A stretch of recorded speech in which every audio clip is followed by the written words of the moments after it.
There are 7 hidden signals that prove he wants you so badly but is fighting his desire. And here's something that's going to make you see everything differently. The guy who's acting the most distant, the one who seems like he barely notices you're there, the one making you feel like maybe you imagined the whole connection, he's not uninterested, he's terrified. Because what he feels for you is so strong, it's easier to run from it than face it. I know that sounds like an excuse, like if he really wanted me, he'd just deal with it and show me. He'd be brave enough to act on it. Here's the truth. Desire doesn't make men brave, it makes them panic. The more intensely he wants you, the more his instinct tells him to protect himself. And most women see this happening and feel rejected. They feel like they're not enough. They walk away thinking he just wasn't that into them, when really he was so into them it scared him into shutting down. Stay with me, because what I'm about to break down will change everything. I'm going to show you the 7 signals that prove his distance is actually proof of how much he wants you. The small ways his real feelings leak through even when he's trying his hardest to hide them. And that one signal that's been making you feel awful but is actually the clearest sign of how badly he wants you. Because once you see this, you stop blaming yourself. You stop thinking you did something wrong. You start understanding that his behavior has nothing to do with your worth and everything to do with his fear. This isn't about fixing him or changing him. This is about seeing the truth so you can decide what you actually want to do with it. So you can stop carrying the weight of his fear like it's your failure. And by the end of this, you'll know exactly how to respond when a man is running from what he feels. Not to chase him, not to convince him. Boo! T, to stay solid in yourself while he figures out if he's brave enough to stop running. But first, we need to talk about why this desire terrifies him so much in the first place. And I'm warning you, when you understand the real reason, you might feel angry. Because it's going to sound selfish. Because in some ways, it is. So why do men run from desire like this? Why does wanting you become this massive thing they can't handle? Here's what's going on. When a man feels intense physical desire for you, his brain doesn't just register attraction, it registers vulnerability. Because the moment he admits to himself how badly he wants you, he's giving you power. The power to say no, the power to reject him, the power to make him feel something he can't control. And for a lot of men, that feels like losing. Think about it this way. Men are taught their whole lives that wanting something too much makes them weak, that needing someone gives that person control, that showing how much they're affected by someone makes them look desperate. So when desire hits hard, when it's the kind that keeps them up at night, when it's the kind they can't just brush off, their first instinct isn't to move towards you. It's to get distance, to regain control, to prove to themselves they don't need you that badly. It's not logical, it's not fair, but it's what happens. And the worst part, the more he wants you, the worse this gets. Because the stronger the desire, the more vulnerable he feels. And the more vulnerable he feels, the harder he fights to not show it. So all that distance you're seeing, all that coldness, that's not him being unaffected. That's him being so affected, he doesn't know what else to do. And that's when the signals start showing up, the cracks in his armor, the moments where what he really feels breaks through, even though he's trying to keep it locked down. So let's break down the 7 hidden signals. And I'm telling you right now, number 3 is going to hurt because it's probably the thing that's been making you feel the worst. But once you see what it really means, everything changes. Before we get into it, do me a favor, hit that like button right now, because what I'm about to show you in signal number 3 is going to flip everything you thought you knew. And once you see it, you'll wish you'd known this years ago. All right, here we go. Signal number 1, he avoids being alone with you, but watches you constantly in groups. When you're all hanging out together, he's fine. He talks, he laughs, he seems normal. But the second there's a chance it might be just the two of you, he suddenly has somewhere to be, something to do, a reason he can't stay. This isn't him not wanting to spend time with you. This is him not trusting what might happen if you're alone. Because in a group, there's safety. There are other people. There are distractions. There's no pressure. He can be near you without it meaning anything. But alone, That's different. That's when things feel real. That's when he might have to face what he's feeling. That's when he might not be able to control himself, so he avoids it. But here's what you need to watch. When you're in that group setting, where are his eyes? Does he look at you more than anyone else? Does he notice when you leave the room? Does he track who you're talking to and how you're reacting? If he's avoiding alone time but constantly aware of you in groups, that's the split. His mind is telling him to keep distance. His attention can't stay away from you. Think about what this actually feels like for you. You're all together and things seem fine, maybe even good, but then everyone starts leaving and suddenly he's the first one out the door. Or someone suggests you two grab food after and he makes an excuse. You start wondering if he actually likes hanging out with you at all, if maybe he's just being polite in groups but doesn't really want to be around you one-on-one. But that's not it. Watch what happens before he leaves. Does he seem uncomfortable? Does he get quiet? Does his whole energy shift the moment he realizes it's about to be just you two? That discomfort isn't about you being there. It's about him not trusting himself if you are. And notice the excuses he makes.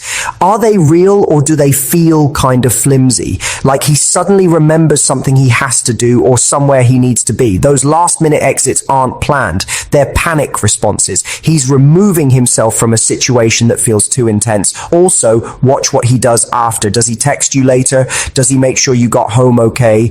Does he reference something from earlier, like he's been thinking about the time you spent together? That follow-up shows you he didn't want to leave. He just felt like he had to.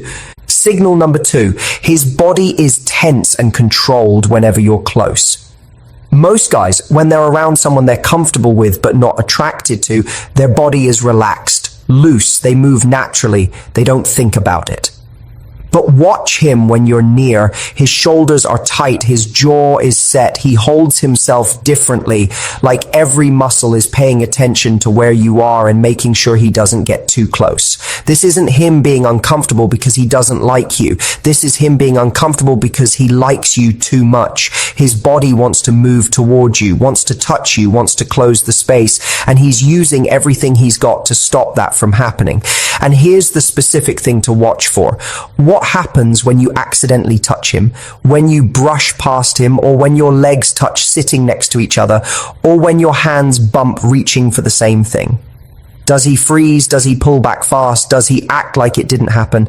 That reaction is everything. Because if he truly felt nothing, accidental touch would be nothing. He wouldn't even register it. But that freeze, that quick pullback, that's his body screaming at him that you just touched him and he has to not react to it. Think about how this plays out in real moments. You're sitting next to each other and your knee touches his. Instead of just letting it be there, he shifts away, creates space. Like that small touch is too much to handle. You reach for something and your arm brushes his. He goes completely still for half a second before moving.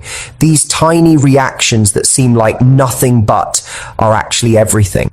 Watch his hands especially. Are they always doing something in his pockets, holding his phone, gripping his drink, crossed over his chest? He's keeping them busy and controlled because if he doesn't, they might do something he doesn't want them to do, like reach for you. And notice his breathing. Does it change when you're close? Does it get slower, like he's trying to stay calm? Does he take these deliberate breaths like he's centering himself? That's not random. That's him literally trying to control his body's response to you. Also pay attention to where he positions himself. Does he keep furniture between you? Does he stand when you sit? Does he make sure there's always some kind of barrier? That's not accidental placement, that's strategic distance. Signal number 3, and this is the one that's probably been killing you. He's colder to you than he is to everyone else. You see him with other women and he's warm, friendly, easy. He jokes around, he's relaxed, he might even be a little flirty. But with you, he's reserved, careful, sometimes almost cold, like there's a wall between you that isn't there with anyone else.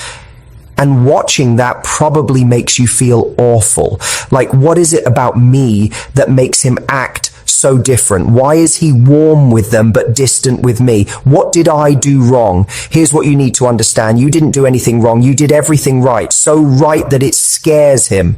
Those other women, they're safe. He doesn't want them the way he wants you. So he can be relaxed because nothing's at risk. He can be warm because it doesn't mean anything. He can even be flirty because he's not actually affected. But with you, everything's at risk. So he pulls back. He creates distance. He acts colder because being warm feels too revealing.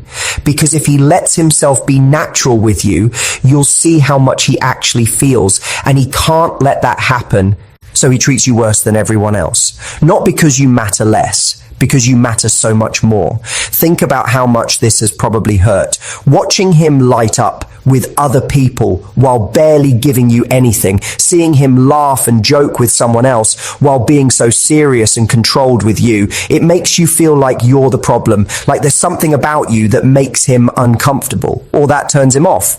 But flip it. He's not colder because he's not interested. He's colder because he's too interested and he doesn't know what to do with it. Watch what happens when you talk to other guys. Does his coldness get worse? Does he seem even more distant after he sees you being warm with someone else? That's jealousy making him pull back even harder. That's him seeing you give someone else the ease he wishes he could give you, but can't. And notice if there are moments where the coldness cracks, where suddenly he's warm for a second before catching himself and pulling back. Those cracks are the real him breaking through. Everything else is just the wall he's built. Signal number 4. He asks about you, but pretends he doesn't care about the answers. He'll bring you up in conversation with mutual friends, ask where you've been, what you've been doing, who you've been with. But when they tell him, he acts like it's no big deal, like he was just making conversation, or he'll ask you directly, but in this casual way that makes it seem like he barely cares. So what'd you do this weekend? Like it's just small talk. But then he remembers every detail you tell him. This is him trying to keep tabs on you while pretending he's not, trying to know what's going on in your life without admitting why it matters to him. And here's the tell. He remembers things you barely remember telling him. Random details about your life that you mentioned in passing. And he brings them up later like they just stuck in his head for no reason. That's not casual interest. That's him filing away everything about you because he can't help it. Because even though he's trying to act like he doesn't care, his brain is recording every single thing you say. Watch how he asks questions. Does he try to sound like he doesn't really care about the answer? Does he change the subject quickly after you respond? Does he act like he's asking just to be polite? But then later, something you said comes up again and you realize he actually paid attention to every word. Also notice what he asks about. Does he want to know about your plans, your day, the people you're spending time with? Those questions aren't random. He's trying to build a picture of your life, trying to know where you are and what you're doing, even though he has no right to that information. And watch what happens when you mention other guys. Does he act extra casual? Does he brush it off like it's nothing? But does his whole energy shift? That forced casualness is him trying really hard not to show that he hates hearing about you with someone else. Signal number 5. He finds reasons to stay in your life even when he's keeping distance. He doesn't reach out much. He doesn't make plans. He keeps things surface level, but he never fully goes away. He'll like your posts, send you memes occasionally, reply to your stories, little breadcrumbs that keep him connected without actually having to be present.